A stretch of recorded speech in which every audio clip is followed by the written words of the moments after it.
There we go. See, there we go. All about adjustments. What's up, everybody? I am your host, good old JR, here for episode 7 of the Silver and Bro Show, season 2.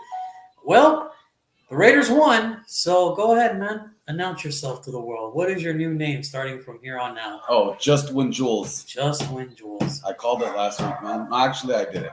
I said we were going to lose. Yeah, well, they won, and I said if they win, sure, you can become Just Win Jules, all right? Whatever, man. Thanks. Look, we're here. We're here to recap the game against the Denver Broncos.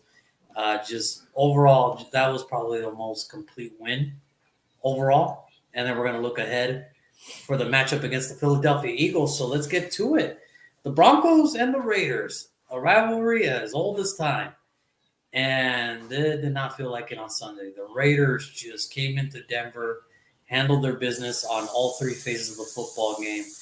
And from start to finish, you can tell that the Raiders were just in complete control of the whole situation at hand. What were your thoughts about the game on Sunday, man? That was just good to see, man. It was good to see the team come together, lean on each other as brothers. You know what I mean? It's, they have a real camaraderie. Yeah, that's the way you say it. Yeah. And, it's just good to see them come together and, overturn adversity, man. With the week that they had, you know what I mean? A lot of people did not have the Raiders winning. It was a weird week for everybody. It was a weird week for everybody in the Raiders organization. From, going up to the Chicago Bears game, John Gruden being kind of like I guess, what would you say, like questioned about what the emails were. Yeah, play calling and the emails. Then Monday he resigns. Tuesday, Rich Bischotta became the interim head coach, and then Wednesday was his first press conference, and it was a game where pretty much I don't know how Denver lost in this situation. The Raiders had a rough week, starting on Sunday when they played the Bears. John Gruden resigned, new coach, new interim head coach. Just 5 games into the season, 6 now. They were going to be the Raiders were going to be on the road. Denver didn't have to go anywhere. And on top of that, it was Mike Shanahan Day. In Denver. This is a game that Denver should have at least been because it's hard to win in the NFL without distractions. Now with all the distractions and all the outside noises and everything, it's even harder to win. And like I said, and I'm going to keep saying this throughout the whole show, on Mike Shanahan Day, all right, they laid it on them, man. They laid it on them.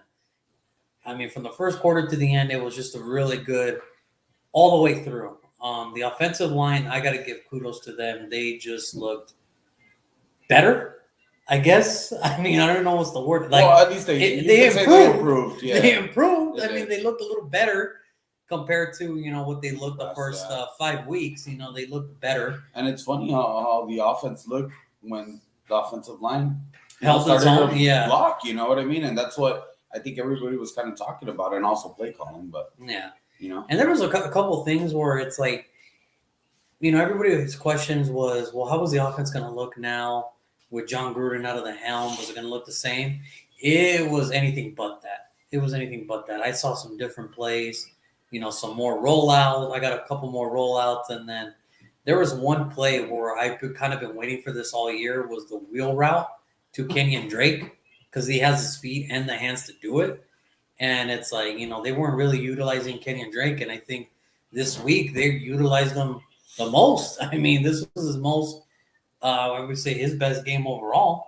Pretty much. This was it. 34 rushing. When you look at the stats wise, it's nothing impressive. 34 yards rushing, 35 receivings, but 2 touchdowns as a whole. That's a good day in the office, you know. And then Josh Jacobs did his thing. Henry Ruggs, I can't believe I'm saying this. Henry Ruggs did his thing. Renfro and Waller doing their thing, and Carr just doing his thing that he's, I guess, capable of doing. And then you have Darren Waller doing his thing, and again, the offensive line they did their thing, man. Yeah, a couple of hiccups here and there. There was a couple penalties that the offensive line caused, and then there was one where Alex Leatherwood, I know you remember this. He kind of let a blitzer just go right through instead of picking it up and everything. But that comes with experience, Andre James had his man beat, and then I guess he was supposed. I don't know.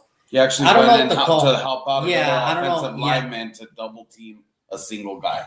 Yeah, I mean, I don't know if that was the plan. No. I don't know if that was the plan, but I think Alex Leatherwood saw something different, obviously, and but he'll learn. It's a learning progress and everything with the man. But I mean, overall, the offensive, I thought they looked good.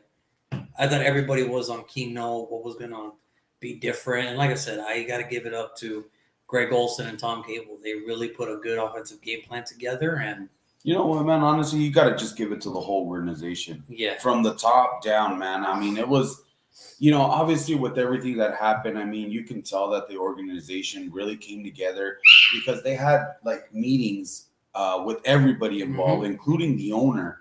To talk about the issues that were going on and how everybody was feeling, especially with. A lot of the stuff that was said, which we won't repeat. Yeah, because that just is what it is. It's behind us. What I'm trying to get to is just from the top down, the organization, the way they came out, they played. I've kind of talked to people about this, and then maybe I look at it like I hope it's just a Raider win and not Denver just kind of on a slump. And losing. Yeah. Because some people kind of mentioned that, like, they were already, losing 2 in a row, but so were the Raiders. So were we. So were the Raiders, and then not only that, they were at home. It was Mike Shanahan Day. What better day to stick it to us with no coach, pretty much. Yeah. So I mean, you could take it either way. And the one thing I'm more like I read today, there was an article. I don't know if you guys saw it. I don't know if you guys follow. Raiders beats on Twitter or Instagram or anything like that. There was a report out there that I guess some of the players were actually frustrated at the play calling that Kenyon Drake, that we were talking about him, that he wasn't getting enough playing time. There was a couple of weeks where he wasn't even non-existent, and I guess, a couple players made their voices heard, and I guess the object of the key this week was to get Kenyon Drake some touches, and I expect that to increase as the season goes on and everything. But that's just an insider reporter type of deal. Well, that's what they brought him in for. You know what I mean? Why would you pay that guy so much money? I mean, I'm looking at $9 million a year. I mean, just to obviously 11 rushing yards a year. Yeah, that's just not worth it. I think, and then this article, it did say something that did kind of catch my attention. It was, so pretty much we all kind of know what was up. Mayock can say the word or can have a word, but John Gruden, at the time, him being the head coach, he had the power. He has the power to sign it off. That's how it worked.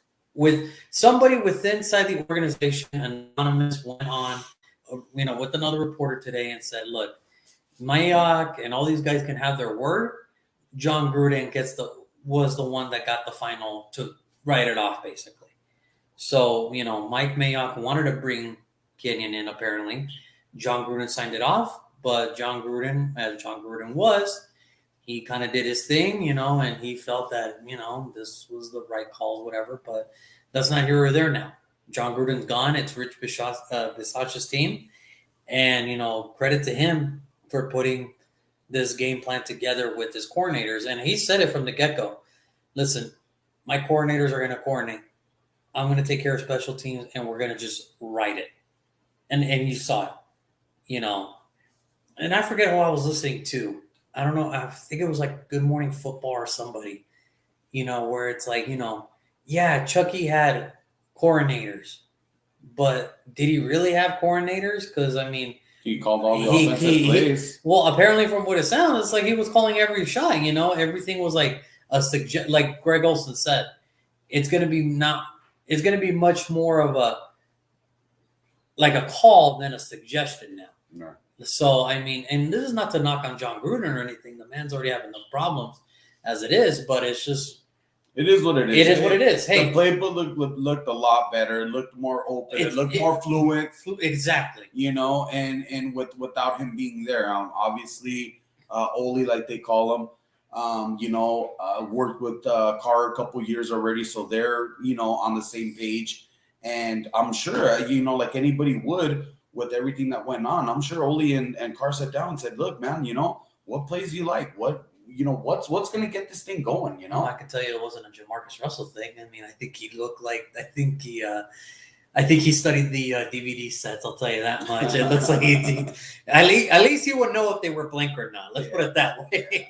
I didn't mean it that way. I meant like for them to get on the same page. Obviously, what happened with Gruden, it is like the fourth time I say it. It's in the past, but I'm sure even Carr could have sat back and learned from it and said, he's the boss. Like he said, he's the boss. He's gonna tell me what to run, and I gotta run. But it just looked more fluent now. Hopefully, it continues. I think with with Carr and all, I'm sure Olsen, Carr, and everybody like sat down. Like I'm sure each group sat with each coordinator and be like, okay, what do you guys like? Yep. What works? And whatever it's doing, it's working. Because let's flip it now to the defensive side. Great game, great side of now. Understand this. I know the scoreboard read 34-24. Didn't even look like that. The Raiders had control of the game the whole way. I mean, from the get-go. There was that first opening drive for Denver, and then that was it. Everything else was kind of like... trash time, no? Give me touchdowns, basically. Yeah. Let's just kill this game. Yeah. Let's just kill this. Okay? And I got to give credit to Gus Bradley again. I read something today. Last year, our whole defense, this was 16 games. 16 games, they only got 15 sacks.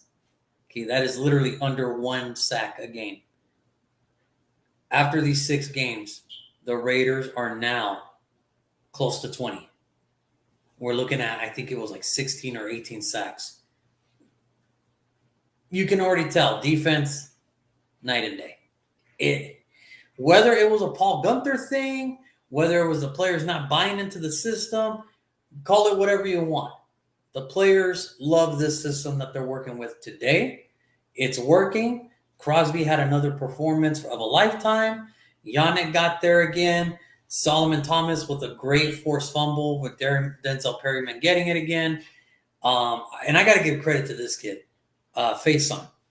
Listen, he was just a practice squad addition just a couple weeks ago. After we lost to the Chargers and we know that we were going to lose Mullen Arnett for a little bit, we knew, okay, we got to bring people in. So they looked around and they said, okay, well, let's bring in this kid from the Chargers. Let's just bring him in. Like, hey, man, pack your bags and don't even go back home. Get on this plane with us. That's literally how fast the NFL moves, apparently. And so he brought in, and, the thing was, we're like, all right, well, we have a Meek still, and we have Nate Hobbs, and we still have Keyshawn Nixon, who came back from IR. So obviously they were going to get opportunities. But if I could just say it right now, get it off the table. Amik, he just needs more work. It's just a work in progress. Yeah. And we do have a comment here. What do we got? This is more of a fantasy question, but why are they not going to Waller as much aside from the game against Baltimore? He's been averaging. As far as that, I mean, I have a theory on that. My theory is it's why focus on one guy? Yeah. I mean, if you saw the way Henry Ruggs play, especially this season, he's been playing really well. He's already above yards and receptions and what he had last year. In the whole year. Yeah. And then you look at Renfro, and then you add Kenny and Drake to the equation. I think what it is, I'm not going to say we're becoming like a college offense, but we're going to spread it around. Why? I mean, they're not the biggest names, but they're serviceable weapons to where we don't have to just focus like Baltimore, Waller. I think he had like 25 targets or something like that. Like he had 25 targets or some crazy stuff like that. But again, Waller's a great tight end. It's just why focus on him and have the risk of injuring him when we can spread it, and we know when it's Waller's turn and we call his number, it's cool because we know what he's capable of doing, and we know what he's capable of his actions and everything. Like we don't have to worry about what he's gonna do. Yeah. And if his number's called, we know it's automatic. Yeah. That's all it is. If I could jump in there, what it is also is defenses in the NFL are always going to want to take away your best player, and Raiders offensively, their best player is Waller. There's just no nickel and dime in it. It is what it is. They're gonna double team them. They're always gonna have somebody ghosting them. That's just the way it is. And plus, like Junior said, they have a lot of weapons. It's not only him. I think one game this year they targeted him 17 or 18 times, and everybody was complaining, why go to Waller so much? It's like you can't win them all. But I will say that when you do go to him that many times, it's just automatic. They're just going to start double, triple teaming him because they just want to get him out of the game. Yeah, and that's the thing. I think that's, when you know that you have the respect around the NFL where it's like, hey, we're taking this dude off automatically. Everybody else cover your guy. Yeah. Because if you can't cover your guy, then there's definitely no way we're going to be able to cover this guy at all. So, and that's the thing. It's like, he's and plus, player, though, and that's the thing. And that's the thing. It's like, I get it. He's only getting 56 yards, 45, 70 sometimes. That's fine with me. Because why? That just lets me know that, hey, our offense as a whole, we have more weapons. So it's like, we don't have to because last year was different because it was either Waller, Jacobs, or Abram. That was it. Yeah. That was kind of like it. Now it's like, okay, well, we have Waller. Jacobs is back. Kenyon Drake is showing that he can play again.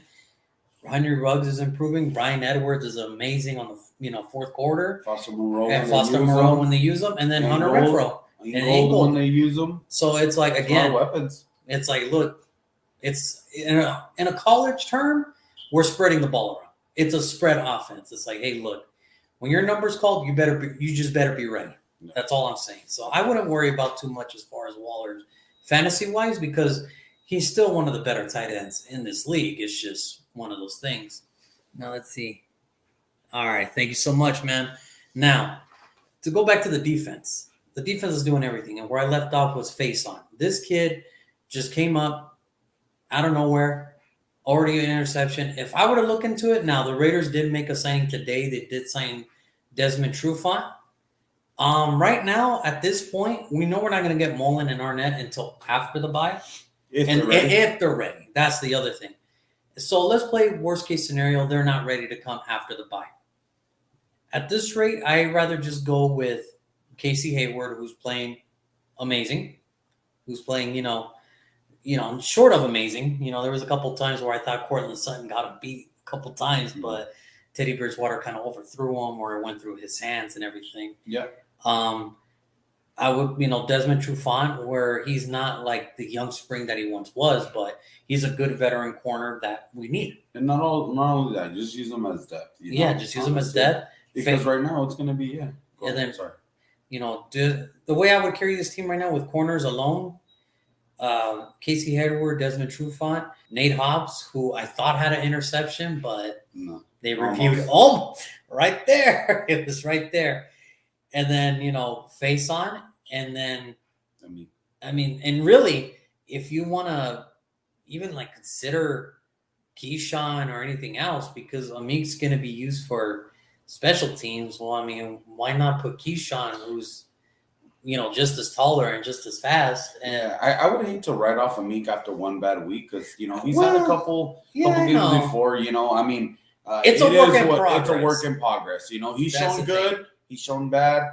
I think the problem is because we're a team, like the Raiders are a team that has the expectations that it's playoff or bust. Raiders don't really have that much time for work in progress. It's can you play? Right. And that's one thing that if you notice with Gus Bradley, if you're playing crappy, you're out. They're going to switch you with a bench player like that.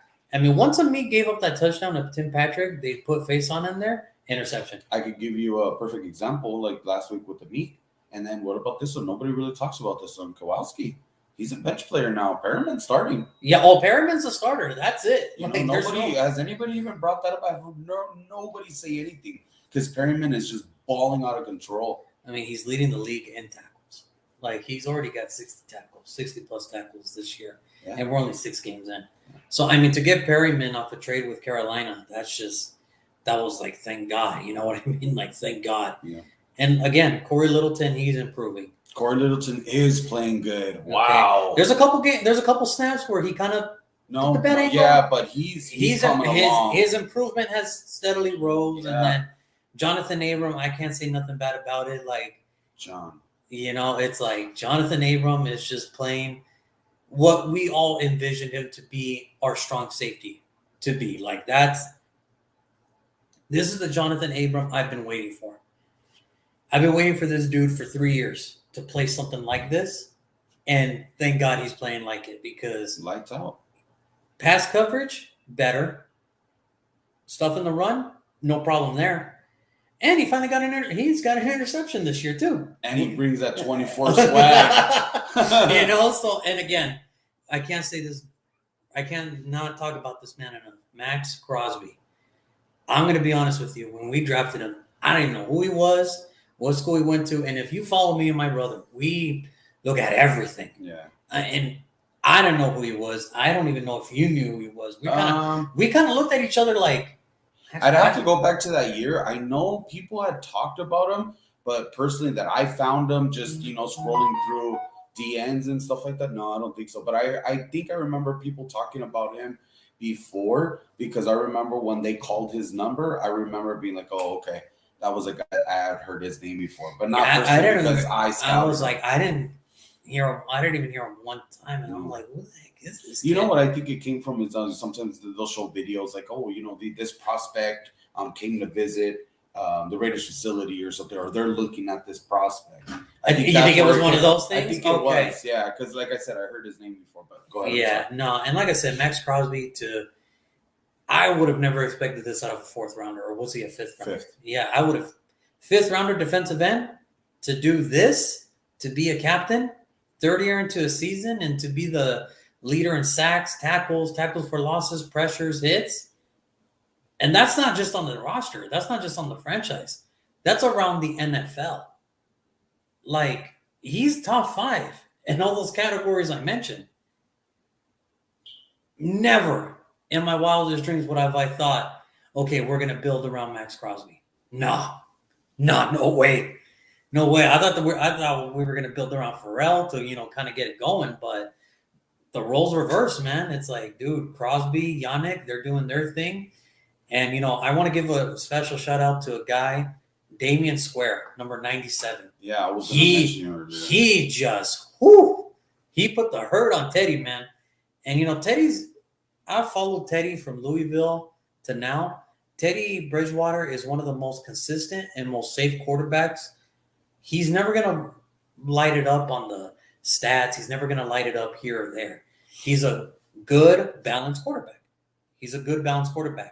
So the fact that we were able to turn the ball over 3 times, that's a big credit to that defense. And what were we going to say about Damian? Big boy. Damian Square.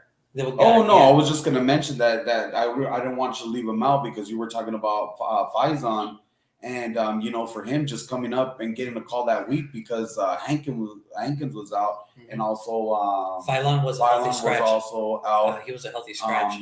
For him to just come in and start lining it up and just, I'm telling you, there's something about this team or this defense that you could just plug them right in and they just bring you in like they're, your family. It's just like, hey, man, this is what you're going to do. This is where you're going to help us out the most. And you just bring your A game, give it everything you got. And a congratulations to Trayvon Merritt, first career interception. I've been waiting for that. 40-yard run back. I've been waiting for that since week 1 because I knew it's like, dude, he's the perfect center fielder for this defense. This is going to work out. And I've been waiting to say this. Congratulations to Trayvon Merritt for getting your first career interception and almost running it back. It's just, If defensive linemen can block, they'd be offensive linemen, I guess. I don't know. But overall, proud of this team. Talked about them, how the organization handled it. And again, on Mike Shanahan Day, made it that much sweeter. Oh, Al was happy. And if I can leave it on one note, that one was for John. But let's move ahead. There we go. Let's move ahead to the upcoming game this Sunday. We have the Philadelphia Eagles. Now, you can look at the Eagles and, there's going to be people that are going to watch the show. They're going to comment later that are going to say, well, the Raiders should get this. There's no such thing as easy victories in the NFL. Especially with the Raiders. The NFL is literally a week-to-week basis. You could be at the highest of highs, and you could be – look at Denver. Look at us. We were both 3-0, and then it felt like both teams were in a must-win mode this past Sunday. That's the NFL, man. It comes like this. The Philadelphia Eagles are 2-4. I know it's not impressive because Dallas looks like they're going to win that division. I don't think there's even like close argument. And whatever, man. Dallas is just that good, man. Dallas is freaking good. But Philadelphia, listen, even on the worst teams, there's talent everywhere. When you look at offensively, you got Lane Johnson.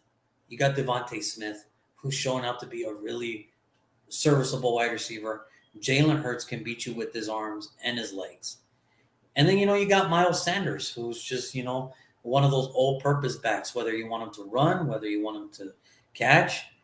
There's talent there. And then when you look on the defensive side, you got Darius Slay, who's a former all-pro corner. You got Javon Hargrave, Fletcher Cox up the middle.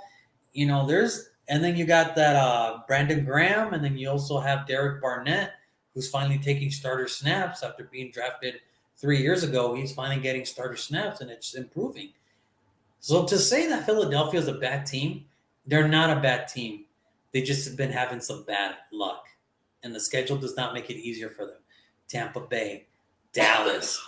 I mean, listen, they're a good team. They're just not there yet, ready to compete within the division, obviously. But they're getting there. They have some really good serviceable weapons. So I think, though, for the best case for the Raiders, they have to attack this kind of depleted offensive line. Because remember, Landon Dickerson, he's the backup. He's the emergency center, but they're having him at guard because due to, again, health issues during this time of year. Lane Johnson is coming back after a 3-game skid, because he had to take care of some stuff.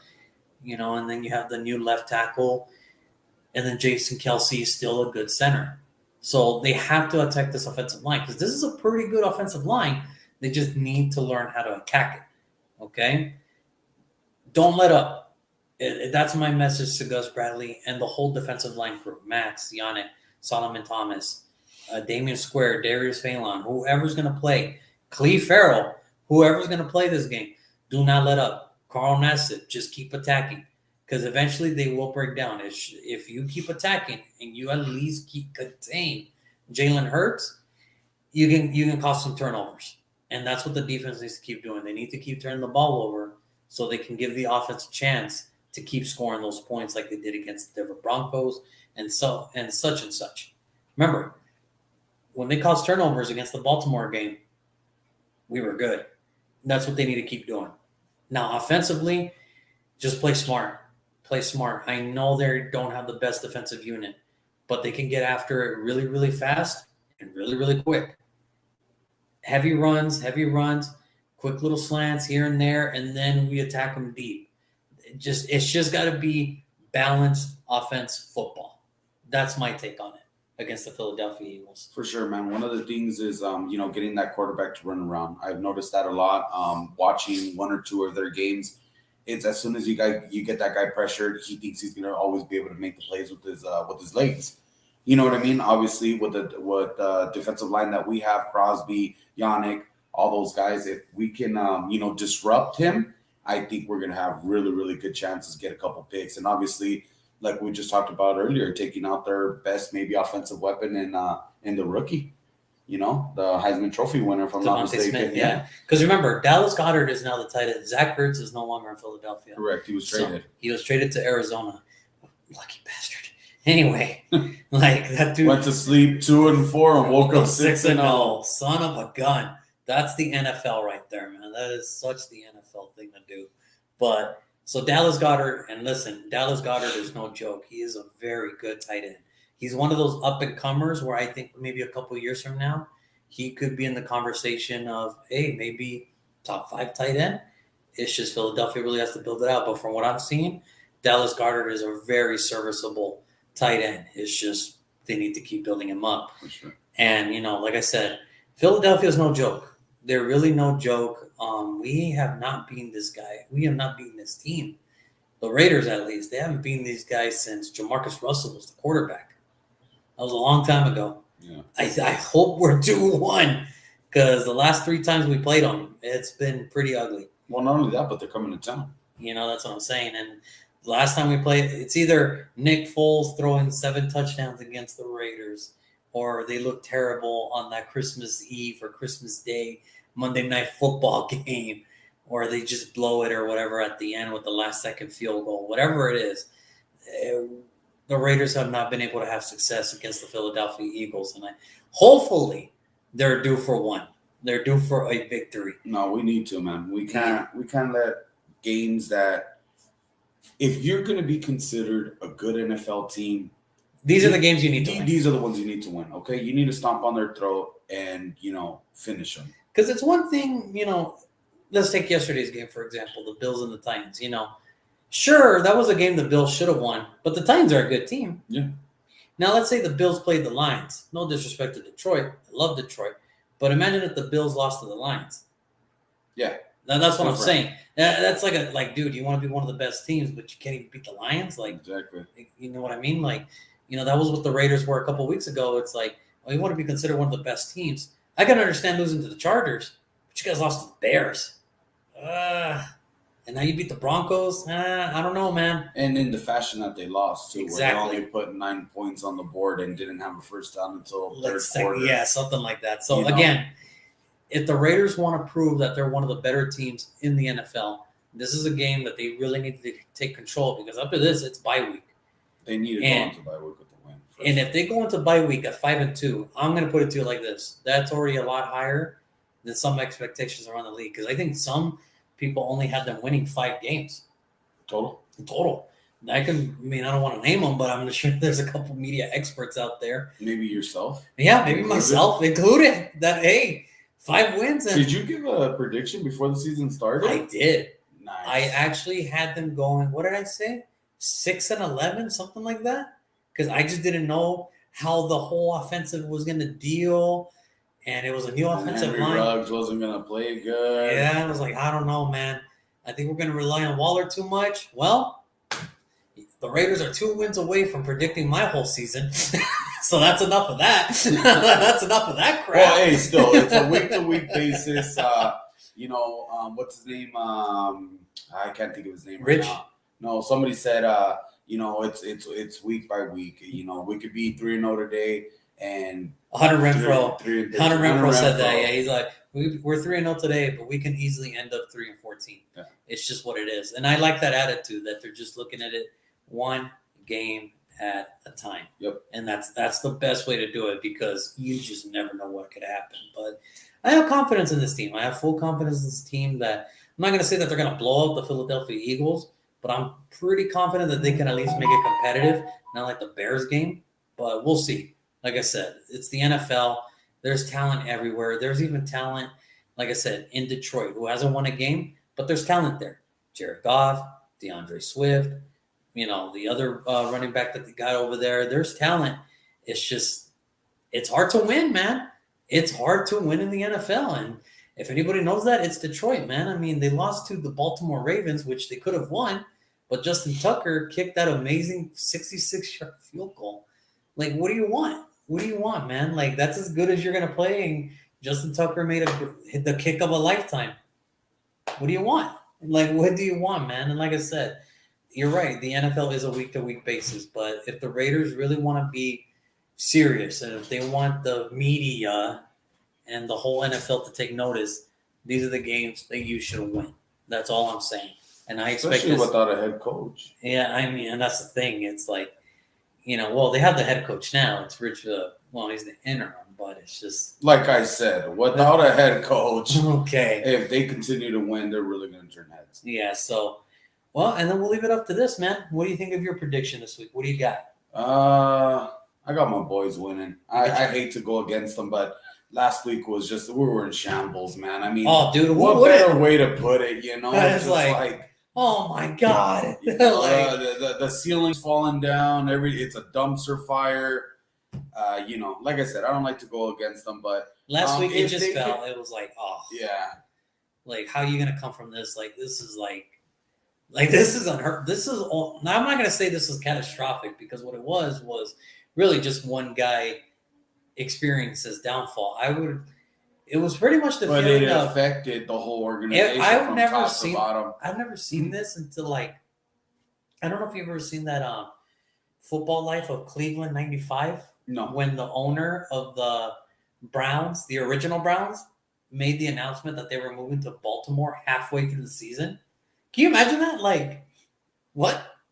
Like, dude, we're like 6-2, and you're telling us we're gonna move to Baltimore at the end of our season, and then they faltered and they fall to like 8-8, and it's like you can't tell me there's no distractions in the NFL. Yeah. When your owner goes on to a Baltimore cable station and says we're leaving, that's pretty hard.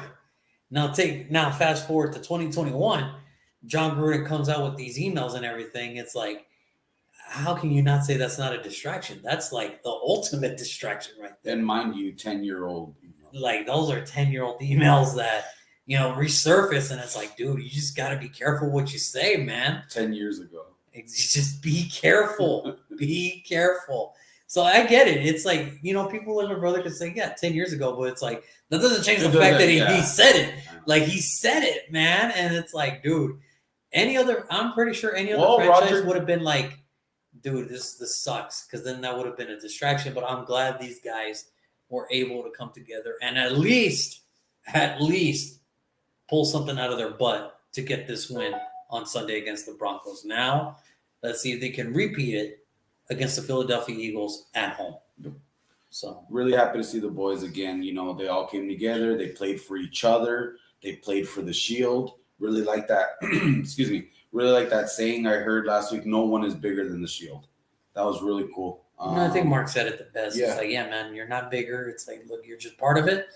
I hired you, but I have to let you go, man. Yeah, we have to continue on. I mean, we're not John Gruden fans. We're not Derek Carr fans. We're Raider fans. And it's like, and at the end of the day, either you're with us or you're against us. That's the attitude we gotta have. Yeah, so it's gonna be interesting. I can't wait to see this game. Anybody you would like to see step up, or maybe Amik. So have a soft spot for Amik because I scouted him and we actually drafted him that year. I would like to see him play a little bit better. Obviously, you can't coach size. That's something he doesn't have.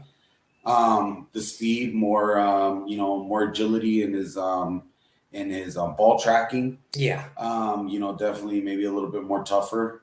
Yeah, because obviously not to say bad things, but I mean, yeah, Tim Patrick just threw him down and caught a ball and went into the touchdown. I mean, you don't see that from NFL players. Like that was a grown man pushing another grown man out of the way. Yeah, that was like, him and Brian Edwards. That was going to be my guy. It's cool, man. You're making these amazing catches and you're helping us out in the fourth quarter.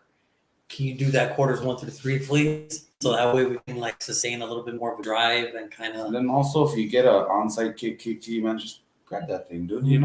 Hey, listen, pull. That's your job. Not push. Pull, my man. Just pull it towards you.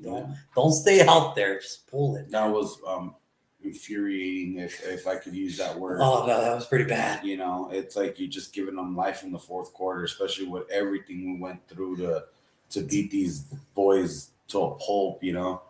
Anyways. Yeah, but no, I think for me, offensively, Brian Edwards, it's like, hey, look, man, fourth quarter's fine, but really 1 through 3, I need something a little bit more. Defensively, I'm not going to go on Amik. You already did that. I think defensively for me, really, Clee. It's really Clee Farrell. Look, man, I can't have you only playing 12 snaps and you cost 2 penalties out of your 12 snaps. It's like, nah, man, just know your role, man. It's like you're not – I get it. I'm sure it's frustrating to know that you're running second team after being picked number 4 overall. I completely understand. But, dude, I don't need to hear that you got 2 penalties out of your 12 snaps. I can't. And then when Nassib is now starting to take some snaps away from you, you're kind of killing yourself. And that's it. And the only thing is, Rich, just keep doing your thing on special teams. And if maybe just add a better gunner, because I'm seeing that we're getting no return and we're letting these guys really just, whether it's a punt or kick return, man, like these guys are returning it and we have no return game. So if we can increase that a little bit better, Bishada, that'd be great. Thanks. If I could jump in a little bit on the Cleve Farrell thing, I don't know why I see Cleve Farrell just like needing a new, breath of air with another team. Honestly, I just think whatever the Raiders and him had is just it's over. You know what I mean? I feel like he's playing now just to play and not playing to be the best player he could be.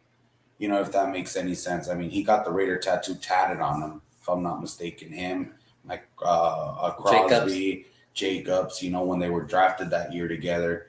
And to have that embedded in your skin, it's like, that's you can carry that with you for life. Well, you can remove it by tattoo. No, I know, but if you were going to do that, I mean, obviously people make mistakes tatting, all kinds of stuff on them all the time.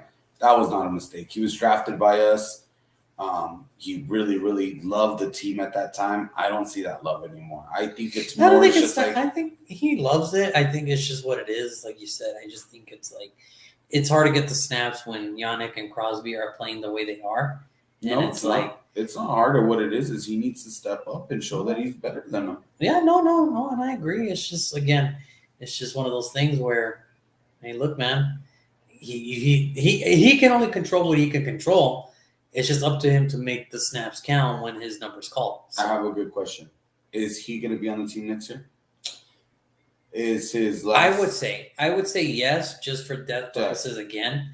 But it's like, do we really want, like, that's not what we signed up for.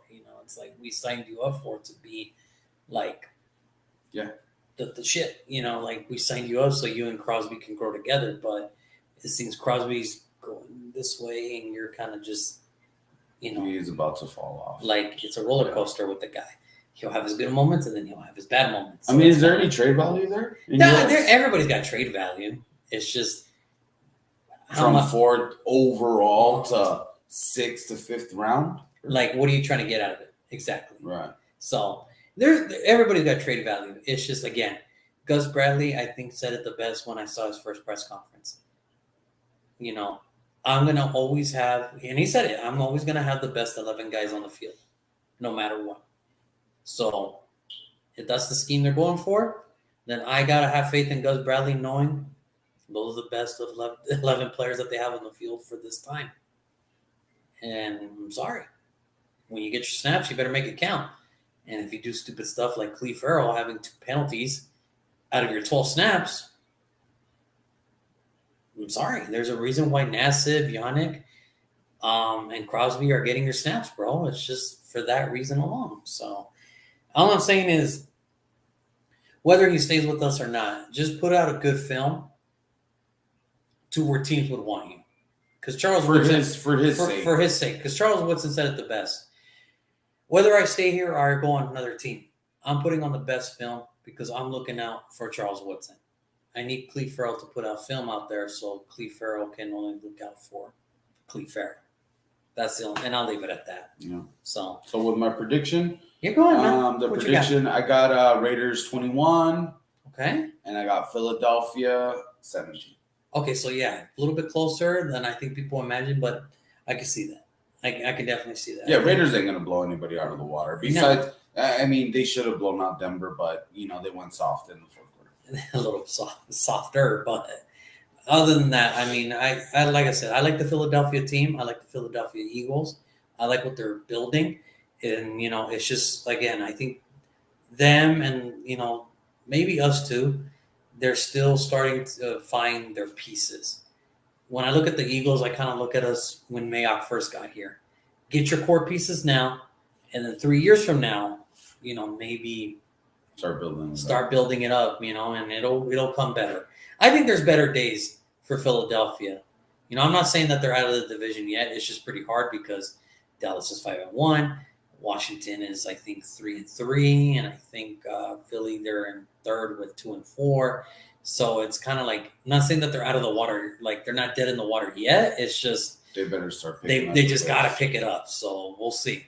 we'll see. So we'll go from there. And then other than that, man, thanks for the show again. We'll see you guys next week.